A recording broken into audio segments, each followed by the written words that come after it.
And the latest Fox polls. This survey was taken, by the way, after Donald Trump's most recent indictment. You'd think it would hurt him? Maybe. No, apparently. Lauren, he's extending his lead, right? Sure has. Wow. He takes a 34-point lead over Ron DeSantis. Wow. Yep. Look at the numbers. 56% of likely Republican primary voters supporting Trump. 22% for Governor DeSantis. Vivek Ramaswamy in third place there with 5%.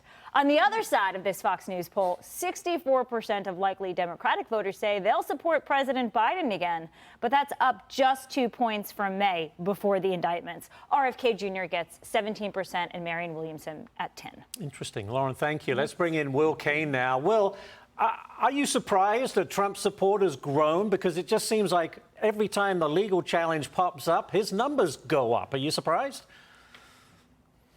No, I'm not really surprised, Ashley. Good morning. Thanks for having me on the show. Yeah. You know, I would refer to two cliches, two sayings for why I'm not surprised about the numbers for President Trump. One is that the media and the left seem to take Donald Trump literally, but not seriously, while the rest of the country takes Donald Trump seriously, but not literally. Now, I understand the allegations of having classified documents at Mar-a-Lago, but the question is, what did it matter? Did it compromise the United States? We know this is something, by the way, that's been done by previous politicians who did not hold the office of president of the United States, meaning they didn't have the classified clearance to have documents outside of a classified setting, be it Hillary Clinton or Joe Biden. So the American public looks at this and goes, okay, even if guilty, how serious is this charge? And with President Trump, they've come to trust him when it comes to the United States of America. But secondarily, the saying or the cliche that guides them through this is, as Donald Trump has said, they're not after me, they're after you. I'm just standing in the way. What I mean by that is we've looked at this and experienced this over many, many different issues now. Russia collusion hoax, impeachment 1, impeachment 2, and this constant search to take down Donald Trump that has manifested in propaganda in the media, lying to the public, a two-tier justice system, and everyone realizes this is about something more than simply this man. And so when you see his poll numbers go up, I think this is a fatigue from the public on the powers that be in the United States exposing themselves as advocacy groups when they're looking at this going, if they'll do it to Donald Trump. I mean, by the way, if it's not Donald Trump as the Republican nominee for president, if they'll do it to Donald Trump, get ready, Ron DeSantis. Yeah, you're right. Next one for you, though, Will. President Biden was caught carrying a cheat sheet, which he does all the time, with information about the Wagner Group and the very latest in Russia, but he still managed to make this gaffe. Take a listen. Has Vladimir Putin been weakened by recent events? It's hard to tell, but he's clearly losing the war in Iraq. He's losing the war at home.